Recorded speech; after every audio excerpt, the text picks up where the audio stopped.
अब अगली खबर की ओर रुख करते हैं और ये एक ऐसी खबर है जो शायद हमें सोचने को मजबूर कर रही है कि जो फ्रीबीज की दुनिया है उसका क्या अब अंत होने वाला चैप्टर खुलने वाला है। क्यों? ध्यान से देखिएगा यह खबर। मणिपुर के बाद हमारे पास हिमाचल के आर्थिक संकट पर आज एक बड़ा अपडेट है। हिमाचल प्रदेश के आर्थिक संकट के कारण 3.5 लाख से ज्यादा लोगों की सैलरी और पेंशन रुक गई है उस प्रदेश में जहां की आबादी करीब 78 लाख है। हिमाचल के इतिहास में ऐसा पहली बार हुआ है कि किसी कर्मचारी को 3 तारीख बीत जाने के बाद भी वेतन या पेंशन नहीं मिली हो। तो फिर इस महीने ऐसा क्यों हुआ? क्या मुफ्त की रेवड़ी वाली राजनीति ने आर्थिक आपदा पैदा कर दी है या फिर आर्थिक संकट की वजह कुछ और है? सवाल कई हैं। हम आपके हर सवाल का जवाब देंगे, लेकिन पहले इस खबर को ध्यान से समझ लेते हैं। हिमाचल में क्या हो रहा है? हिमाचल में 2 लाख से ज्यादा सरकारी कर्मचारियों का जो वेतन है और 1.5 लाख पेंशन भोगियों की जो पेंशन है इस महीने खाते में क्रेडिट नहीं हुई। Excuse me. कर्मचारियों के वेतन के लिए हर महीने 1200 करोड़ चाहिए, जबकि पेंशन के लिए 800 करोड़, यानी सरकार को 2000 करोड़ रुपए चाहिए, लेकिन खजाने में इतने पैसे ही नहीं। अब केंद्र सरकार से राजस्व घाटा अनुदान की 490 करोड़ की मासिक किश्त का इंतजार है, जो 5 या 6 तारीख को सरकार के खाते में पहुंचती है। इसके बाद 10 तारीख को सेंट्रल टैक्स के 688 करोड़ रुपए पहुंचते हैं। कहा जा रहा है कि वेतन और पेंशन का भुगतान 10 सितंबर तक हो पाएगा। हालांकि तब भी पैसे पूरे नहीं होंगे, क्योंकि वेतन और पेंशन के लिए सरकार को 2000 करोड़ चाहिए, जबकि रकम 1178 करोड़ की बनती है, यानी अंतर डेफिसिट करीब 822 करोड़ का है, जो सरकार को जुटाना होगा। राज्य सरकार के कोषागार की ओवरड्राफ्ट लिमिट भी 750 करोड़ के आसपास है, यानी इतना खर्चा बिना खाते में पैसे हुए किया जा सकता है, लेकिन अकेले वेतन का ही खर्चा 1200 करोड़ है, इसीलिए सिर्फ ओवरड्राफ्ट लिमिट से काम नहीं चलेगा। हालांकि बिजली बोर्ड के 6 कर्मचारियों और पेंशनरों को भुगतान हो चुका है, लेकिन बाकी विभाग का संकट सामने है। सरकार की ओर से मुख्यमंत्री, मंत्री, संसदीय सचिव और सार्वजनिक उपक्रमों के अध्यक्ष उपाध्यक्षों का वेतन भत्ते को पहले ही 2 महीने के लिए टाला जा चुका है। इसी आधार पर माना जा रहा है कि सूबे की आर्थिक स्थिति ठीक नहीं है, और इसका सबसे बड़ा एग्जाम्पल जो कई जगह रिपोर्ट किया जा रहा है वो ये है कि हिमाचल में पर कैपिटा डेट भारत में नंबर 2 पर है। 1,17,000 रुपए पर हेड।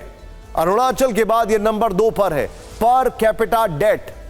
सोचिए जरा, ऐसा रिपोर्ट किया जा रहा है। अब हम आपको हिमाचल प्रदेश में सैलरी संकट की वजह समझाते हैं। राज्य सरकार प्राकृतिक आपदाओं और अन्य आर्थिक चुनौतियों का हवाला दे रही है।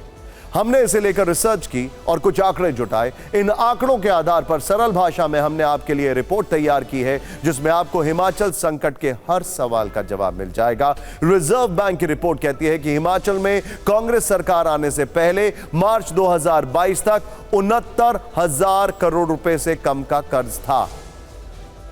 नंबर्स देखिए। लेकिन कांग्रेस सरकार बनने के बाद मार्च 2024 तक 86,600 करोड़ रुपए से ज्यादा का कर्ज हो चुका है।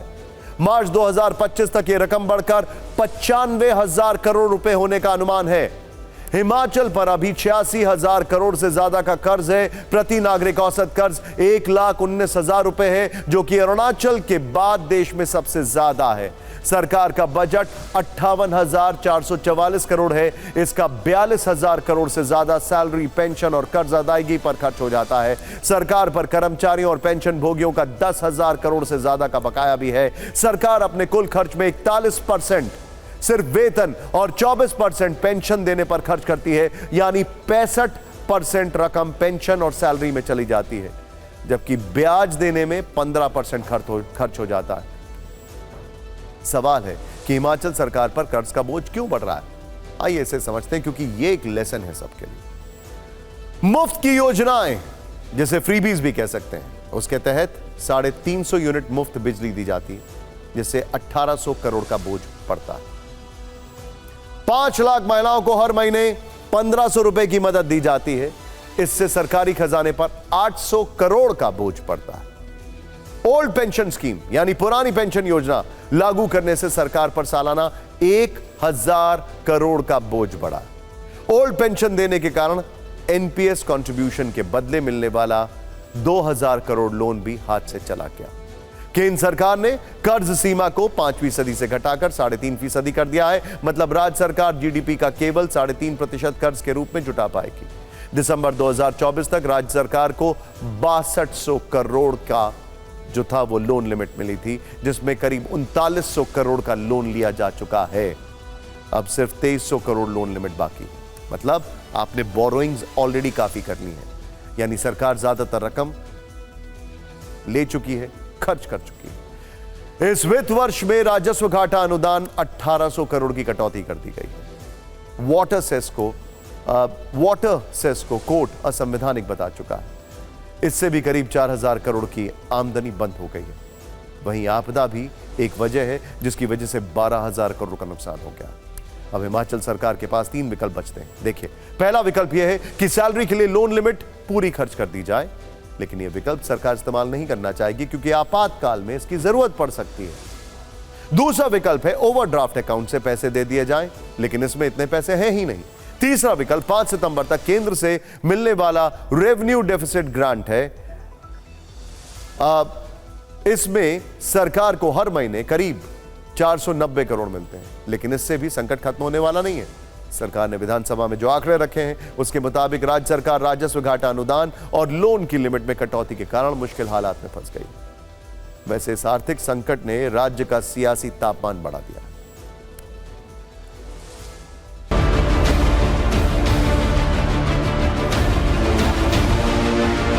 फिर मैं कह रहा हूं कि आर्थिक संकट नहीं है भैया। अगर किसी फिस्कल डिसिप्लिन करना, आर्थिक संकट से हम उभर रहे हैं, आर्थिक संकट को हम पार कर चुके हैं। अब डिसिप्लिन लाकर हिमाचल प्रदेश को सेल्फ रिलायंट बनाने की तरफ, आत्मनिर्भर हिमाचल बनाने की तरफ ये चेंजिंग जरूरी है। मुख्यमंत्री जी कभी बोलते हैं संकट है और कभी बोलते हैं कि संकट नहीं है। मैं समझता हूं कि अगर इस तरह की परिस्थिति अगर हिमाचल प्रदेश में सरकार के सामने आई है कि वो कर्मचारियों की सैलरी देने में असमर्थ हो गई है और पेंशनर्स की पेंशन देने में असमर्थ हो गई है, इस सारे विषय को बहुत गंभीरता से सरकार को लेना चाहिए।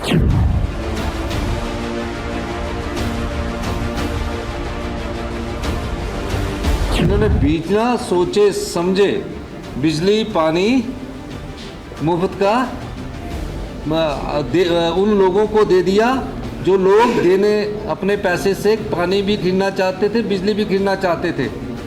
संकट तो प्रदेश का है और मुख्यमंत्री को जिम्मेवारी के साथ इस बात को स्वीकार करना चाहिए कि अगर प्रदेश में आर्थिक संकट है, इसको ठीक करने की जिम्मेवारी प्रदेश की है, ना कि केंद्र की है। ये बार बार केंद्र के ऊपर हर बात का आरोप लगाना, हर तरह से केंद्र को कोसते रहना, ये मुझे लगता है कि उचित नहीं है। रास्ता